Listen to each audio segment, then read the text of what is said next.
আচ্ছা, দু একজন কি হাসপাতালে আছে? কেউ কি হাসপাতালে আছে? কয়জন? 7 জন। তোমার স্কুল গাড়িতে কিন্তু ধাক্কা দেয় পেছন থেকে, আসলে কোনো ক্ষতি হয়নি, কারো কোনো ক্ষয়ক্ষতি হয়নি। তবে আমার আরডি স্কুল কিন্তু পল্লী উন্নয়ন একাডেমি স্কুল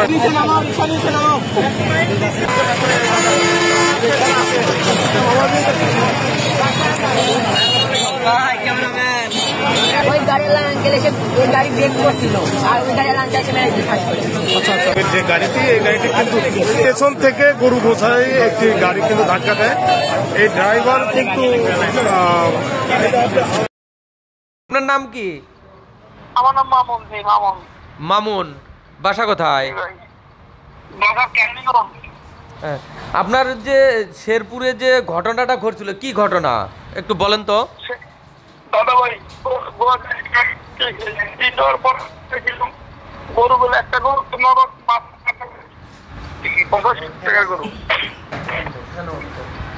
কেন দাদা ভাই? হ্যাঁ বলেন, শুনতেছি বলেন। ওই গরুটা মালিক নিবার চাইছিল, বলছিল 40,000 টাকা দিব। আমি বলছিলাম 50,000 টাকা দিয়ে দিয়েন, গরুটা তো 2 মণ ওজন হবে প্রায়। হ্যাঁ, আমার 85,000 টাকা কিনা। পরে ওই গরুটা ছাত্ররা আর একটা লোক ছিল সভাপতি করে, উনি বললো যে গরুটা ছাত্র করে দিয়ে দাও, তোমার গাড়ি থেকে টাকা লয়ে দিব। হ্যাঁ, প্রথম তাহলে 40,000 টাকা দাম কে বলেছিল? মার্কেটের মালিক, মার্কেটের সভাপতি। আচ্ছা। আমি বলছিলাম 50,000 টাকা দিয়ে দিয়েন, বলছে যে 8-5 করে কিছু বাড়াই দিয়ে দিব, এই কথা বলছিল। পরে গরুটা জমা করার পরে এই গরুটা আবার ওরা ভ্যান গাড়ি না, ভ্যান গাড়িতে বইরে নিয়ে গেছে। ছাত্ররা নিয়ে গেছে। জি। হ্যাঁ, যেহেতু আপনার দাম 40,000 মার্কেটরা ওরা নিতে চাইছিল, সেই অনুযায়ী ওরা ওই দামেই ওরা নিয়ে গেল। না, ওরা কোনো দাম বলে নাই, ওরা নিয়ে গেছে। আর ওরা দাম বলে নাই, তখন বলছে আপনাকে বলছে টাকা দিব। তাই ওটা সভাপতি সাহেব বলছিল যে গাড়ির ড্রাইভার তো টাকাটা নিয়ে দিব। হ্যাঁ।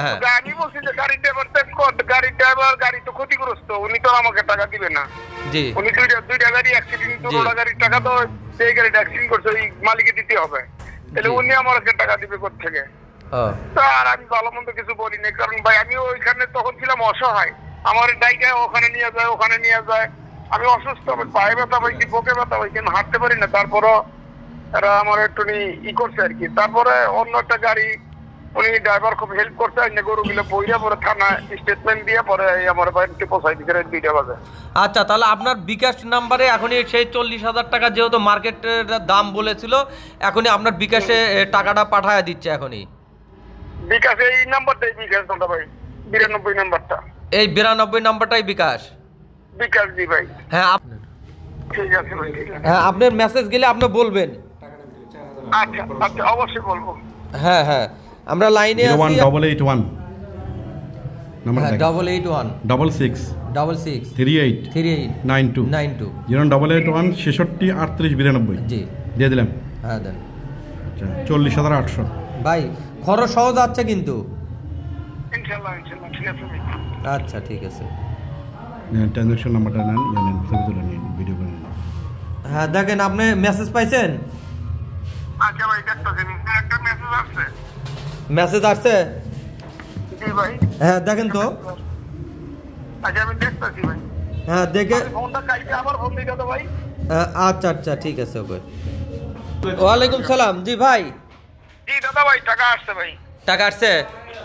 জি দাদা ভাই, টাকা আসছে। হ্যাঁ, কত টাকা পাইলেন? আমার এখানে টাকা দেওয়া যেতেছে 41,000 টাকা। 41,000, হয়তো আপনার ব্যালেন্স ছিল, এখান থেকে 40,800 টাকা পাঠানো হয়েছে। আচ্ছা, ঠিক আছে ভাই। ওকে দাদা ভাই। ওকে। তো গতকালকে আমাদের স্কুল বাসের সাথে একটি হচ্ছে গরুর পিকআপের হচ্ছে অ্যাক্সিডেন্ট হয়। তো সেই পিকআপে একটি গরু ছিল, তো সেই গরুটা আঘাতপ্রাপ্ত হয় এবং অসুস্থ হয়ে পড়ে। তো সেখানে সেই গরুটাকে জবাই করা হয় এবং আমাদের এখানে যে মার্কেট কর্তৃপক্ষ ছিল, জবাইটা করেছিল কি? সেই গরুর মালিকই, যার গরু সে জবাই করে, কারণ গরুটা অসুস্থ হয়ে গেছিল। তো আমাদের এই মার্কেট কর্তৃপক্ষ সেই গরুটা দামাদামি করে 40,000 টাকায় দাম ঠিক হয় এবং মার্কেট কর্তৃপক্ষ যখন দামাদামি করে তখন আমরা আমাদের হিমেল ভাইয়ের কাছে আমরা সব স্টুডেন্টরা মিলে আবদার করি যে ভাই এই গরুটা একটু আমাদেরকে আপনি টাকা দিয়ে আপনি এই 40,000 টাকা আমাদের একটু ব্যবস্থা করে দেন। তো হিমেল ভাই তখন যে গরুর মালিক তার সাথে কথা বলে এবং বলে যে 40,000 টাকায় আমরা নিব, কিন্তু হিমেল ভাইয়ের কাছে ইনস্ট্যান্ট টাকা না থাকায় হিমেল ভাই বলছে যে আমি 1 দিন বা 2 দিনের মধ্যে টাকাটা পে করে দেব। তো আমরা সেই হিসাবেই কথাবার্তা বলে মালিকের সাথে কথা বলে তার দাম মিটে আমরা গরু নিয়ে আসি। তো মাঝখানে অনেক গুজব মানে অনেক গুজব লট আছে। তো এই মুহূর্তে আপনারা দেখলেন যে হিমেল ভাই সেই টাকাটা 1 দিনের মধ্যেই 24 ঘন্টা হতে না হতেই টাকাটা যে গরুর মালিক তার কাছে পে করে দিয়েছে এবং আমরা সেই টাকা দিয়ে গরু নিয়েই আমরা পিকনিক করছি। এটা আমরা অন্যায়ভাবে গরুটা নিয়ে নিই, টাকা পে করেই আমরা গরুটা নিয়েছি এবং হিমেল ভাই আমাদের সেই টাকাটা পে করে দিয়েছে 24 ঘন্টার মধ্যেই। বিসমিল্লাহির রহমানির রহিম। আরডিএ বাসের সাথে একটা গরুর ট্রাকের সংঘর্ষ ঘটে। তো এখানে আসলে কিছু ঘটনা ঘটে, যেমন তার পরবর্তীতে এই ঘটনার পরিপ্রেক্ষিতে কিছু নিউজ হয়।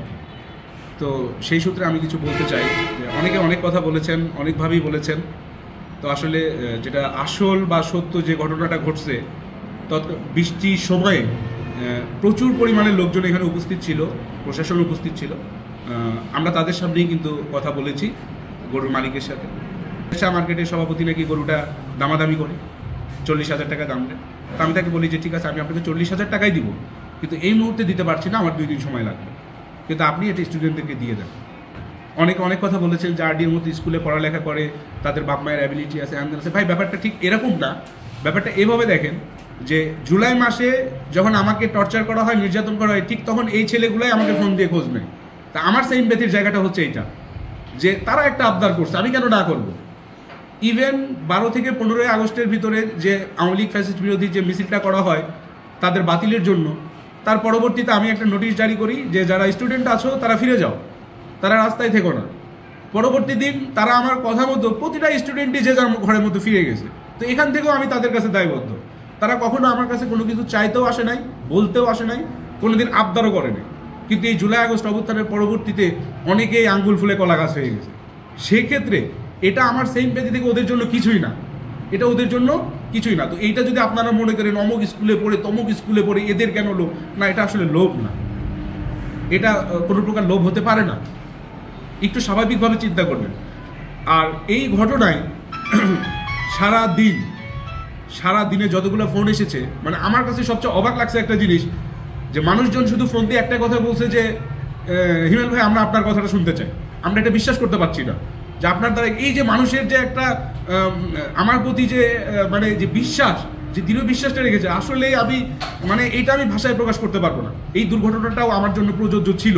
আমি এখান থেকে অনেক কিছু শিখেছি এবং আমি বুঝতে পেরেছি মানুষজন কতটা ভালোবাসে। অনেকে অবজেকশন করেছেন, কমেন্টে লিখেছেন যে দুর্নীতি আরও হয়, এটা হয়। তো আমি আমার ব্যক্তিগত জায়গা থেকে বলবো যে আপনারা 1 পয়সা নেওয়া তো দূরে কথা, যদি আমি কখনো এটা চেয়েও থাকি, কখনো এটা যদি প্রুফ কেউ করতে পারে, আমি বাস স্ট্যান্ড থেকে ধনুটমোড় পর্যন্ত নাকে খত দিব এবং আমার অবস্থানগত জায়গা থেকে আমি সকল প্রকার কার্যক্রম থেকে নিজেকে গুটায় ফেলব।